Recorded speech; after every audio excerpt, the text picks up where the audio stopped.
Everybody, it's Brent Axe. We're live here on the Syracuse Orange Basketball Facebook page, and we're coming off a 67-63 loss by Syracuse at the Carrier Dome to Virginia Tech. So Syracuse falls to 8-7 on the season.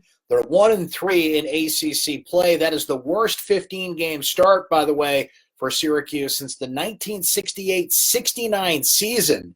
And that was a team that started 4-11 on the year. And the NCAA tournament, even here in early January with, 16 ACC games to go, is starting to look like a real pipe dream at this point, to put it frankly, for a Syracuse basketball team that keeps losing games at home, losing games.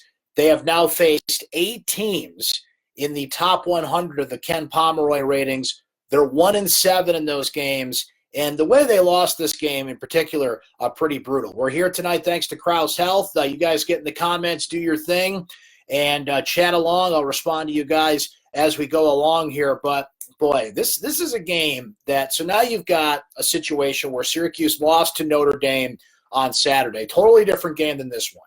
That was a back-and-forth offensive shootout. Syracuse and Notre Dame both go 15 of 31 from three-point range. They both hit 31 field goals. Notre Dame just got that extra basket at the end. Girard hits the three, but it wasn't enough as Notre Dame wins by 1. Tonight was kind of an opposite game. It was more of a slugfest.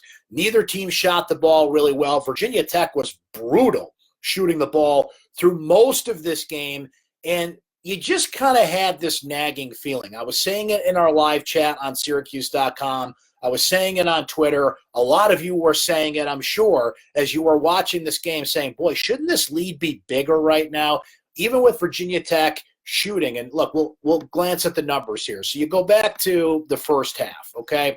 Virginia Tech trails Syracuse at halftime, 33-27. Virginia Tech overall was 11 of 26 from the field. That's 42%. Syracuse was 12 of 23. That's 52%. Virginia Tech, 5 of 18 from three-point range in that first half. That's 27%. Syracuse couldn't get a lot of good threes. Virginia Tech did play good defense, did harass the Syracuse shooters. They couldn't get a lot of clean looks, but didn't really need a lot of clean looks on the night. 4 of 7 from three-point range there. You move to the second half of this game, and Virginia Tech found itself. Syracuse was up 38-29 at one point. Quincy Guerrier, really the lone bright spot for Syracuse in this game, put Syracuse up 38-29, and then Virginia Tech went on a big run, and that was really helped by some bad defensive mistakes for Syracuse. There were 2 situations where Syracuse gave Virginia Tech a 4-point play opportunity, fouling three-point shooters. There was one guy in particular for Virginia Tech. The guy coming in that you had to look out for was Landers Nolly, who was a 4-time ACC Rookie of the Week so far this season. Has been one of the more dynamic freshmen, not only in the ACC, but really in the country. He didn't really dominate tonight. 13 points on the night. He was 1 of 11 from three-point range, really adding to that horrific three-point shooting number for Virginia Tech. But it was Cone with 19 points on the night. Jalen Cone, the 5'10 freshman, comes out, 5 of 7 from the field, all of those three-point shots. He was deadly from three-point range. The one guy really hitting for Virginia Tech. It's one of the best three-point shooting teams in the country, but and the ACC for that matter. And they didn't really look that way for most of the game. But that run, a 16-2 spark, they grabbed the lead. Syracuse did try and get back into it. Hughes hit a couple of shots, and it was one of those situations where even a 5-point lead looked insurmountable. And even when Syracuse had these leads, even that 38-29 lead I mentioned and a couple other leads that they had, you just got that love and feeling that Virginia Tech, all they had to do was go on a run, get back in this thing, and they could win it. And that's exactly the type of game that it turned into tonight. So just a brutal loss for Syracuse, that they've now lost 2 straight at home. They get Virginia Tech again later this month. They lost to Notre Dame on Saturday. They get them again later this month. So now you're asking a young team that's, stuck in a 6-man rotation, whether you like that or not. I mean, Bryson Goodines in a mask. Maybe Jesse Edwards could play a little bit more. Robert Braswell, as we know, has been benched, so he's not even available anymore. The bench is getting shorter. So even if you went down the bench a little bit more, we're only talking about 1 or 2 players, but it's a 6-man rotation. One way or the other, it always seems to end up that way with Jim Boeheim, but those are your 6, and that's who they're going to be. Now, the one guy off the bench tonight was Quincy Guerrier, and he was terrific. He was confident around the basket. He took a couple of jumpers, had some defensive mishaps, which you would expect from a freshman, and that's kind of the weakness in his game. He had one of those 4-point plays opportunities that were handed over to Virginia Tech, but what more can he ask from a freshman who's finding himself in league play? And if that's happening, that's what Syracuse needs. They need some kind of interior presence, but it's a team that relies so heavily on the three-point shot. And in the second half, Joe Girard and Buddy Boeheim combined for 7 points. Girard was great in the first half at 10 points, only scored 2 in the second. Buddy, we mentioned the difficulty Syracuse had getting some good shots. He only scores 5 points in the second half. So just to kind of throw some numbers at you here, we gave you the shooting numbers and a few things.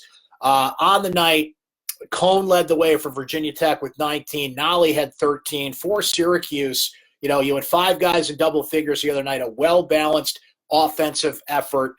You had 4 guys in double figures tonight, but not quite as well-balanced. Elijah Hughes, 18 points on the night. He led Syracuse, but he was just 6 of 16 shooting the ball. Really had to struggle to get there. Girard, we mentioned, finished with 12 points, 4 of 11 from the field, 2 of 6 from three-point range. Quincy Guerrier, 12 points, 9 rebounds. I mean, you will take that every game from him in ACC play, so a good run for him. Marek Dolezaj ended up following out of this game, so he didn't really give you that usual stat stuff or effort that he gives you, but 6 points, 6 rebounds on the night. Barama Sidibe, better in this game, 9 rebounds in this game, 5 points in this game, 4 fouls, which he just always ends up seemingly to get, but it's just still not enough of a presence in the paint. Only gives you a little bit here and there. Had a nice putback dunk tonight, had a nice putback play in the second half, but he's just not giving you enough on the offensive end there. So the Orange fall short in this one. And how about this stat? And this has been uncharacteristic of Syracuse this year. So Virginia Tech didn't really shoot the ball well until the second half when they shot it much better and made the key shots that they needed. But of their 21 field goals, 20 of those were assisted. Syracuse made 23 field goals in this game, only 6 assists on the night, which showed you the physical kind of pressing defense that Virginia Tech played in this game. And that's uncharacteristic of Syracuse. They've been a team that's been one of the top teams in the league in sharing the ball, their assist-to-turnover ratio. They're in the top 10 of every category that you can kind of slice up when it comes to assists, but not on this night. Syracuse really struggled to get into an offensive rhythm, but this is just a brutal loss from the standpoint of you saw it coming. They're up 36-29. They're up 38-29. They're up 41-30. And you're just like, man, this lead feels like it should be bigger, given how bad Virginia Tech was for about, I'd say, 28 minutes in this game. But for the last 12, they were the better team. The momentum shifted to them, and Syracuse kind of handed them a number of shots, as we mentioned, some offensive possessions that a young team is going to do. But at some point, how long can you keep using that excuse? You're in ACC play now. You've turned the calendar on to conference play. Guerrier's a freshman. Joe Girard's a freshman. I understand they've got some younger guys in the lineup, but you've got to be carried and anchored by your experienced players, by Elijah Hughes, by Barama Sidibe, by Marek Dolezaj. But tonight, just a different night than Saturday. And we'll go into the comments here shortly. You got Virginia coming up on Saturday. Now, look, they lost tonight. The ACC has been a topsy-turvy, can't really predict the type of league, which Syracuse is not using to their advantage so far, as they're 1-3 in conference play. Their lone win is against Georgia Tech, if you go back to last month, as a matter of fact, when they squeezed in 2 conference games before getting here to January. And you look at this league, it's unpredictable. And tonight's a great example of it. Boston College beats Virginia, and that's at home. Virginia's got a key injury, by the way, that we're going to have to keep an eye on into Saturday. That team cannot score, but they own Syracuse. Syracuse just can't play that team. They struggle against the pack line defense, and I think it's a much different story in Charlottesville than had this game been at the Dome, which, of course, the first game of the season was, and Virginia won. So as I see Sherry here in the comments, we'll start responding to you guys.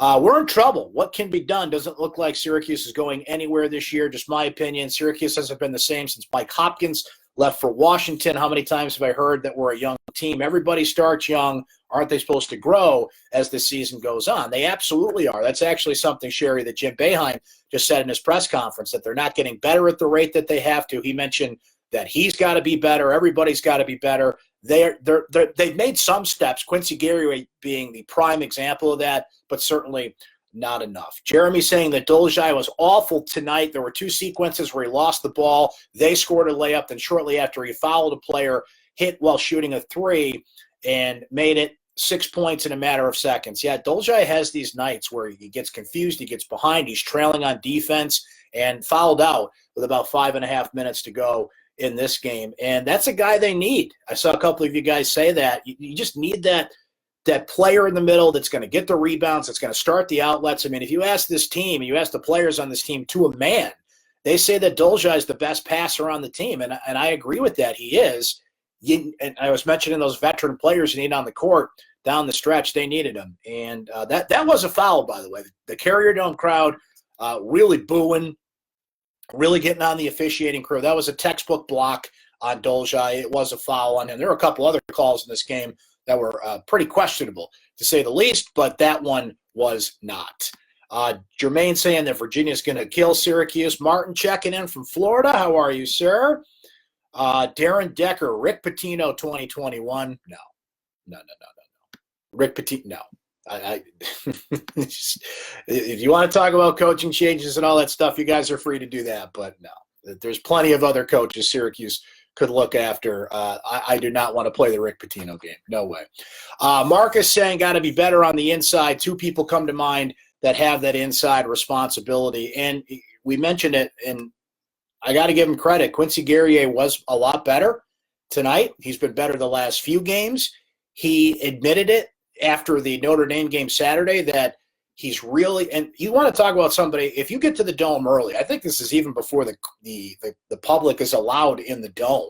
He's always the first guy out there working on his jump shot. Adrian Autry watching him closer. He's just playing with a lot more confidence the last few games. And the timing on that is perfect because you need a presence inside. You need a rebounder. You need somebody who can attack the basket. He can't step back and hit the jumper. He did a little bit of everything tonight except shoot the three. He faked the three at the end and got the clear lane in to score.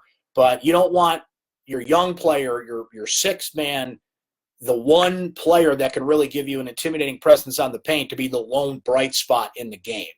You want it to be in concert with other players shooting and scoring and being in rhythm, much like they were on Saturday. So that's the bad news in the good news, if you will, that Quincy was better and there's a little bit more of an inside presence. But look, Barama had 9 rebounds tonight, and that's what you asked Barama to do. He had a couple of nice putbacks. He played much better tonight, got called out by Boeheim a little bit after the Notre Dame game, but he's still a liability in a lot of ways. He had a few steals in this game too. But Barama he's just kind of there. He's not a player that opposing teams worry about. He's not a player that necessarily you look at and say, boy, he was the reason Syracuse won tonight, right? He is a reason a lot of times that Syracuse does lose. So that's got to get better. I wonder when Boeheim's going to think about putting Jesse Edwards in there. And even so, you're putting a freshman in there into ACC play. Takes up a lot of space in the zone. He's 6'11". He's a great shot blocker, a developing offensive player. I think a future star might be overstating it a bit, but I think a future solid player for Syracuse has that potential. And, it's just tough to parachute him in now. He has impressed in practice, and that's the first step to getting in Jim Boeheim's world is you got to look good in practice to crack the games. But, I mean, at this point, you got to try something because the inside play for Syracuse is to say it's inconsistent would be I'd be understating it.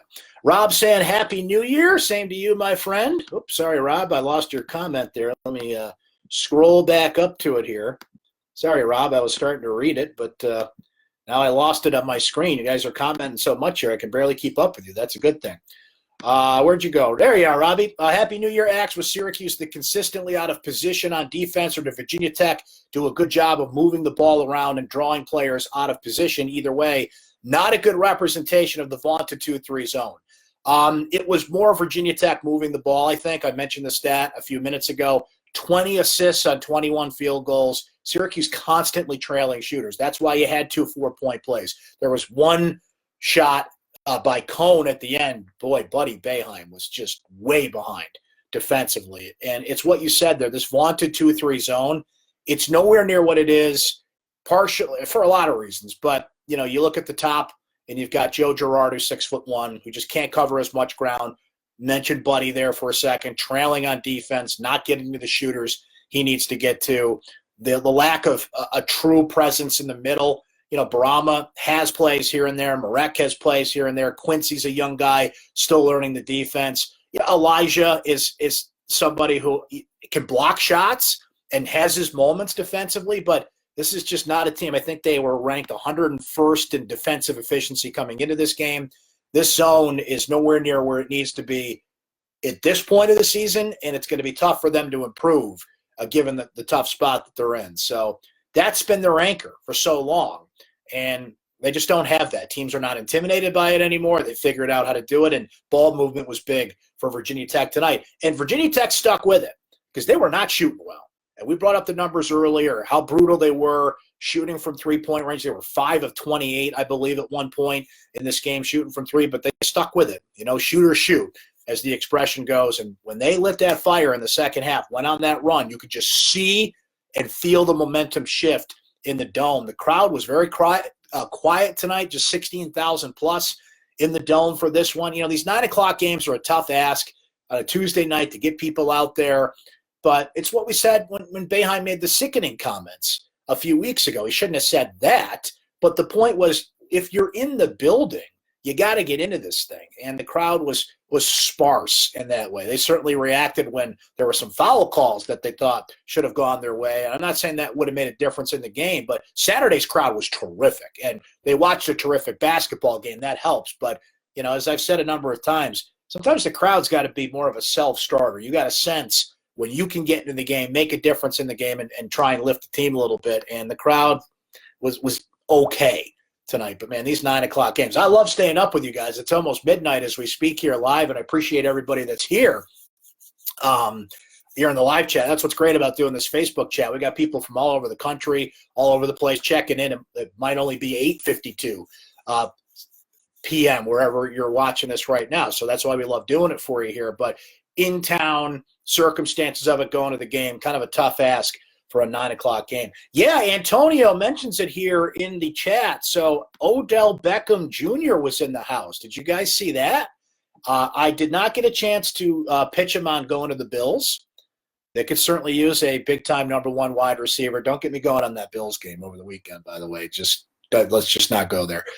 It's still too soon, as the expression goes. But Odell Beckham Jr. was there. Latavius Murray, the Syracuse native, his Saints lost over the weekend. He was there. So heck of a football team at the Carrier Dome tonight. A couple of star-studded people on the football side watching things at the Dome.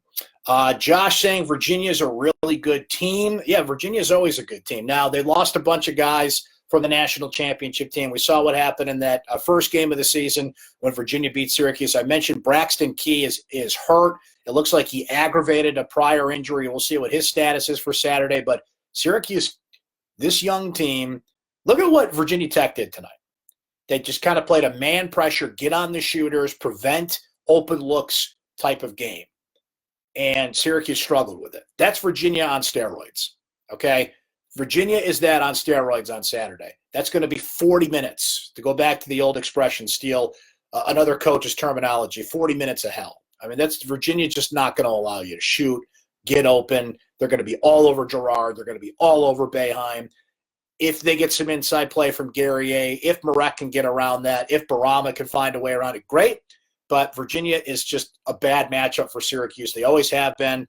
And to go to Charlottesville, and now you're going to Charlottesville, and they are mad, right? They got popped in the nose by Boston College tonight, and they're going to stew on that for a few days. And Syracuse has to go on the road and win that game. That is a tough, tough ask for not just in general, but just the way this team's playing right now. What is it about the way Syracuse is playing right now, what type of team they are, that makes you say that they can beat Virginia? There's not a lot there. There's not a lot to point to other than they just get white hot from three-point range, really move the ball, find open shots, but you just don't do that against Virginia. The thing with Virginia is that keeps you in games. They can't score. They're a brutal offensive team.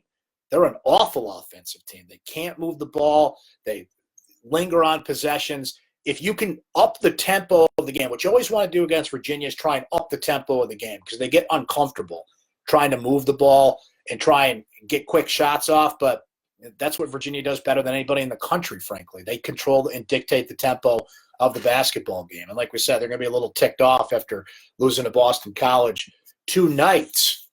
Greg just mentioned that. Do you think Syracuse can beat Virginia? And what do we have to do to beat them? They got to somehow, Greg, they got to figure out a way to get Virginia into a quicker pace because they can't score. It's not a good offensive team, but that's going to be a big, big ask. Mike saying from Big East power to middle of the road or less ACC team at this point. Yeah, that TV money's nice, but the league is a lot tougher. That's for sure. Jermaine noting that it seems like they've only been able to score in the 40s, which they are. Jim with a good stat there, speaking of the ACC, 47-47 in the ACC in the last 5 years. I mean, you want to be in the ACC, you want to be in a Power 5 conference, you want that TV money, you want the schedule and the big games, but Syracuse has been a 500 team, literally, since joining the league. Let's see, a couple more comments from you guys here. Brian noting that Syracuse is going to have to tap into the grad transfer market in the offseason. I wouldn't doubt that. There have been some recruits that they've missed on, that they've been in the Final Two for, that all seem to go play for Mike Hopkins in Washington. Isaiah Stewart's been one of the best players in the Pac-12. And you look at the Quad A Greens, you look at the Andre Jacksons. The good news is they're in those conversations. They're in those conversations for those players. They're just not getting enough of them. And you've got, some recruits that have committed already for last year. You're always looking to add more. There's a couple of big 5-star players whose names are right on the tip of my tongue. If my guy Ben is in the chat from syracuse.com, maybe you can pop in that story here while we're talking about it here. But there's a couple of 5-star guys visiting for the Duke game on February 1st. Grad transfers, 5 stars, whatever it is, they need a splash in recruiting. They've got to really put some life into this thing and where they're at in terms of winning some of these recruiting battles that they're in. It'd be one thing if they were not in these conversations at all. Then, at Darius Baisley, they get a commitment from, and the kid takes a flyer and goes to the G League, doesn't even play college basketball. It's been a weird circumstance in that department for the past few years, that's for sure. Let's see, a couple more comments from you guys. Appreciate you hanging out with us here tonight. You guys are really going at it here in the chat. Like to see that. Thomas says should have never let Hopkins go. It wasn't a matter of letting him go, Thomas. He left. He got an offer. He got an opportunity to go to Washington. I mean, the plan was in place. He takes over for Boeheim in 2018. They gave him the job. I mean, what more can you ask Syracuse to do? It wasn't a matter of don't let him go. They gave him the job. 2018, you take over. 2017, he got an offer from Washington. You got to remember, his father's out there who unfortunately has dementia, and he wanted to be closer to him. And some other family he has on the West Coast, and he took an opportunity, and he has done great at Washington. You can't blame him for wanting to do his own thing. So I don't know, short of handcuffing him to the Mello Center, what more he could have done. They gave him the job in writing. 2018, you take over, right, when Boeheim was set to retire. But he took another opportunity, which I don't blame him for. So I think that is kind of a misnomer on that. And, Jermaine, you're saying Thomas facts. Again, guys, they had him. They gave him the job. Mike Hopkins is free to do what he wants to do. If he wanted to take another job somewhere else, that's the beauty of this country. You can do that, right? I don't know what more Syracuse could have done. They gave him the job. I mean, it wasn't a matter of money or opportunity or anything. He wanted to go coach his own team. And I brought up the family circumstances. So you let him go do it. Should have never let him go. You think they just said, okay, bye? No, they gave him the job, right? Like, that was all set up. So this whole never should have let him go narrative, I think, is one that Syracuse fans really have to get off on, because they did everything they could to keep him. He left. It happened. I'm not disagreeing that it's had the impact that it has. No question about that. But this whole they should have never let him go thing, well, what more could they have done besides chained him to the building? He took another job. It happens. RJ saying all teams are young. They just don't have the talent. Let's see. Michael's saying that's not true. They had it in the works with Boeheim was going to stay. If Mike, you guys are, I mean, you can talk more about that. The fact is, Hopkins was going to take over. He left a year early.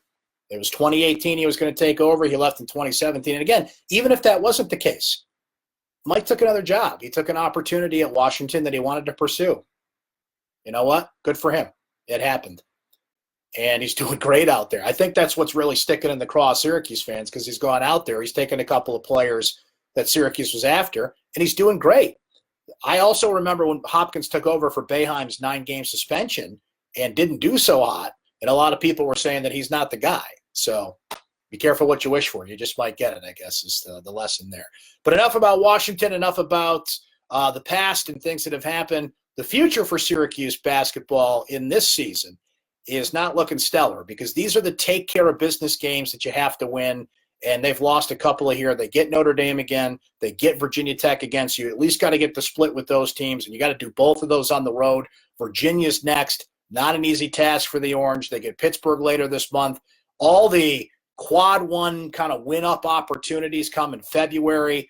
Duke, Louisville, Florida State, a lot of those big, meaty ACC games on the bone coming up. But, hey, Virginia is, at the very least, an opportunity for Syracuse to get a badly needed big win, as they are 1-7 now against the Ken Pom top 100 and straddling that 500 line, which you don't want to be doing at this point of the season. So I think that's what we'll wrap up for tonight. Appreciate you guys hanging with us here. We'll be back on Saturday after the Virginia game, chatting live with you here on the Syracuse Orange Basketball Facebook page. Thanks to our friends at Krause Health, and we will talk to you again on Saturday.